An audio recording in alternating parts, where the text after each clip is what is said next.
நாட்டிலே பல ஊடகவியலாளர்கள் கடந்த காலங்களில் அவசரகால சட்டத்தை மையப்படுத்தி வைத்துக்கொண்டு அவர்கள் காணாமலாக்கப்பட்டிருக்கிறார்கள் அல்லது கொலை செய்யப்பட்டிருக்கிறார்கள். யதார்த்தமான உண்மை. பலர் இவ்வாறு இந்த மண்ணிலே இல்லை. நிமலராஜன், தராகி சிவராம் இவர்களைப் போல பலர் அநியாயமாக இந்த மண்ணிலே கொல்லப்பட்டிருக்கிறார்கள். நிமலராஜனை கொலை செய்தவர்களை இன்னும் இந்த நாடு கண்டுபிடித்து தண்டனை வழங்கவில்லை. தராகி சிவராம் தமிழ் தரப்பிலே ஒரு தலை சிறந்த பத்திரிகையாளராக எழுத்தாளராக இருந்தவர். இதே பாராளுமன்ற வளாக எல்லையிலே கொல்லப்பட்டிருந்தார். இதுவரை அவர்களுக்கு தண்டனை வழங்கப்படவில்லை. யார் என்பது கூட இன்னும் அடையாளம் காணப்படவில்லை. ரவிராஜ் அவர்களுடைய கொலை கூட இன்னும் நியாயமான தீர்ப்புகள் இல்லை. திருகோணமலையிலே நடந்த பல்கலைக்கழக மாணவர்களுடைய கொலைகள் தொடர்பில் எல்லாம் நீதி கிடைக்கவில்லை. இந்த நாட்டிலே நீதி என்பது ஒரு இனத்துக்கானது அல்லது ஒரு சாராருக்கானது என்ற அடிப்படையில் தான் பார்க்கப்படுகிறது.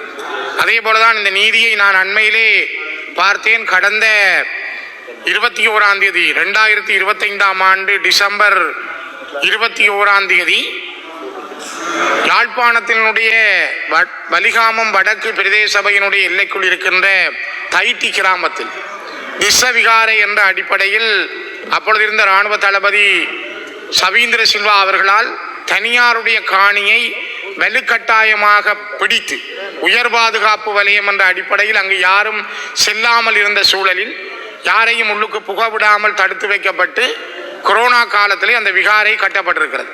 அந்த விகாரையை இடிக்க வேண்டும், அந்த விகாரை அந்த இடத்துல இருக்கக்கூடாது, அந்த காணியை விடுவியுங்கள் என்று அந்த மக்கள் தொடர்ந்து போராடுகிறார்கள்.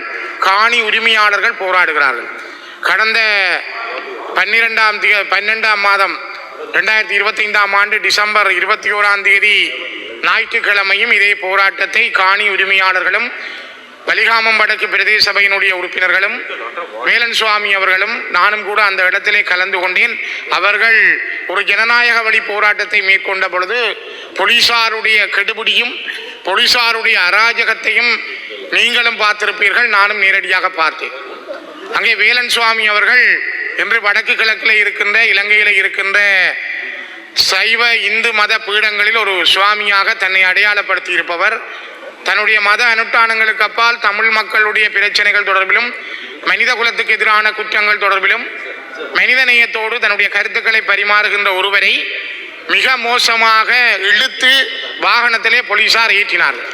இந்த நாட்டினுடைய போலீசாருடைய அராஜகமும் போலீசாருடைய அத்துமீறலையும் அந்த காட்சிகளை நீங்கள் பார்த்திருப்பீர்கள்.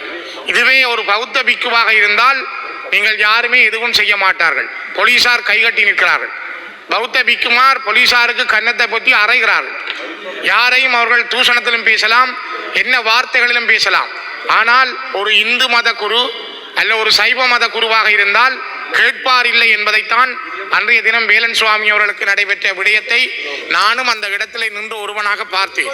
அதே நேரம் அந்த தையிட்டி கிராமத்திலே அந்த விகாரையோடு சேர்ந்த காணி உரிமையாளரான சாருஜன் அவர்கள், பத்மநாதன் சாருஜன், இவர் வலிகாமம் வடக்கு பிரதேச சபையினுடைய கௌரவ உறுப்பினரும் கூட.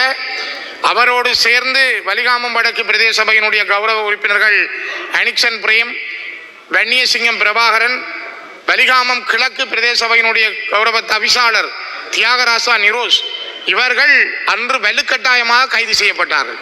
போலீசாரால் இழுத்துச் செல்லப்பட்டார்கள். நீங்கள் கடந்த காலங்களில் போலீசார் அராஜகம் செய்ததாக சொல்லுகிறீர்கள். கடந்த காலங்களிலே நீங்கள் நடைபெற்றதாக சில விடயங்களை இங்கே சமர்ப்பிக்கிறீர்கள்.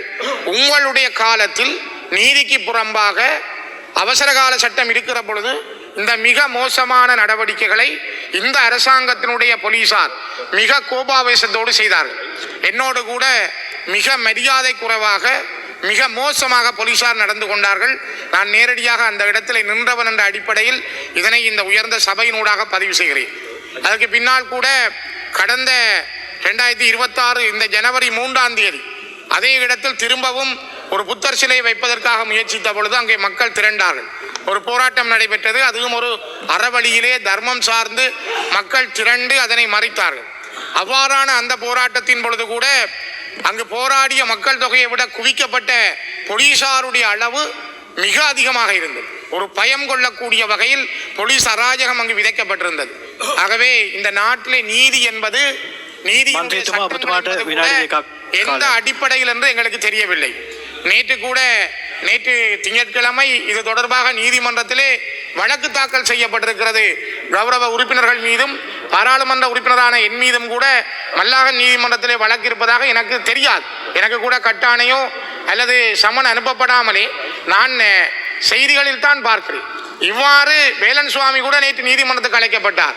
கௌரவ தலைமை தாங்கும் உறுப்பினர் அவர்களே, நீங்கள் இந்த நாட்டிலே ஒரு இனங்களுக்கு இடையிலே ஒற்றுமையை ஏற்படுத்த போகிறீர்களா அல்லது இந்த நாட்டிலே மேனியவர்கள் முதல் விட்ட பிழைகளை திருத்தி ஒரு நீதி வழங்க போகிறீர்களா அல்லது நீங்கள் தொடர்ந்து அதனை கடைபிடிக்க போகிறீர்களா? நீங்கள் ஒரு இடதுசாரித்துவ கொள்கை உள்ளவர்கள் அல்லது இந்த நாட்டை கட்டி எழுப்ப போகிறோம், எல்லாரையும் நாங்கள் ஒன்றிணைத்து செய்ய போகிறோம் என்று நீங்கள் அடிக்கடி பேசுகின்றீர்கள்.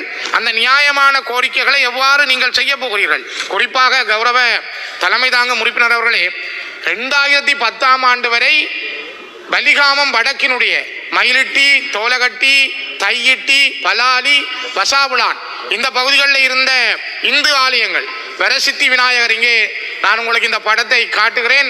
வரசித்தி விநாயகர் கோவில் இன்று 2010ஆம் ஆண்டு அந்த மக்கள் சென்று எடுத்த புகைப்படம் இது. ஆனால் இன்று கோயில் அடியோடு அடித்து நொறுக்கப்பட்டிருக்கிறது. கோயில் அடையாளம் இல்லை. புனித காணிக்கை மாதா ஆலயம், மயிலிட்டியில் இருக்கின்ற புனித காணிக்கை மாதா ஆலயம், இந்த ஆலயம் 2010ஆம் ஆண்டு வரை முழுசாக இருந்தது. அந்த முழுசாக இருந்த ஆலயத்தை 2010ஆம் ஆண்டுக்கு பிறகு, இது ஒரு 150 ஆண்டுகள் பழமை வாய்ந்த தொல்பொருள் கொண்ட ஒரு ஆலயம், இந்த ஆலயத்தையும் இராணுவத்தினரை வைத்து மகிந்த ஆட்சி காலத்திலே அடியோடு பெயர் தெரிந்திருக்கிறார்கள். இவ்வாறு தொல்பொருள் அடையாளம் கொண்ட வரலாறு கொண்ட தேவாலயங்கள், இந்து ஆலயங்கள், சைவ ஆலயங்கள் இடித்து அழிக்கப்படலாம் என்றால், ஒரு நிமிஷம், இடித்து அழிக்கப்படலாம் என்றால் ஏன் வலுக்கட்டாயமாக பைபோஸாக அமைக்கப்பட்ட ஒரு புத்த விகாரை ஏன் இடிக்கப்படக்கூடாது? நீங்கள் இந்து ஆலயங்களை அடித்து நொறுக்கலாம், அடியோடு புடுங்கலாம், கத்தோலிக்க ஆலயங்களை அழிக்கலாம். ஆனால் பௌத்த ஆலயத்திற்கு மட்டும் நீங்கள் எவ்வாறு இந்த நாட்டில் நீங்கள் இனங்களை நேசிக்கிறீர்கள்? எவ்வாறு உங்களுக்குள் இந்த இன ஒற்றுமை? ஆகவே உங்களிடம் முதல் நல்ல மனங்களை மாற்றுங்கள். சிங்கள மக்களுக்கு உள்ளதை சொல்லுங்கள். மக்கள் புரிந்து கொள்ளக்கூடிய வகையில் உங்களுடைய ஆட்சி நேர்மையானதாக, கண்ணியம் மிக்கதாக இருக்க வேண்டும் என்றால் முதலிலே நீங்கள் யாழ்ப்பாணம் வித்தியாசமாக இருக்கிறது, அங்கெல்லாம் வித்தியாசமானது என்று உங்களுடைய அமைச்சர்கள், உங்களுடைய பிரதிநிதிகள் பேசுகிறார்கள். வித்தியாசம் என்ன? உங்களுடைய அடக்குமுறை என்கிற வித்தியாசம் இப்பொழுதும் அங்கே இருக்கிறது. வடக்கு கிழக்கிலே இராணுவம் குவிக்கப்பட்டிருக்கிறது. இராணுவத்தினுடைய முழு அடக்குமுறைக்குள் தான் மக்கள் இருக்கிறார்கள். ஆகவே அங்கு வித்தியாசம் தான். அதனை முதல்ல நீக்குங்கள். நேர்மையான நீதியான தீர்வை தமிழ் மக்களுக்கு வழங்குவதற்கு தயவு செய்து முன்வாருங்கள். அதற்காக நீங்கள் முயற்சி செய்தால் நீங்கள் இந்த நாட்டினுடைய நல்ல அரசியல் தலைவர்களாக எதிர்காலத்தில் அடையாளப்படுத்தப்படுவீர்கள். தயவு செய்து அதனை சிந்தியுங்கள். சிங்கள மக்களிடம் அதனை கொண்டு செல்லுங்கள்.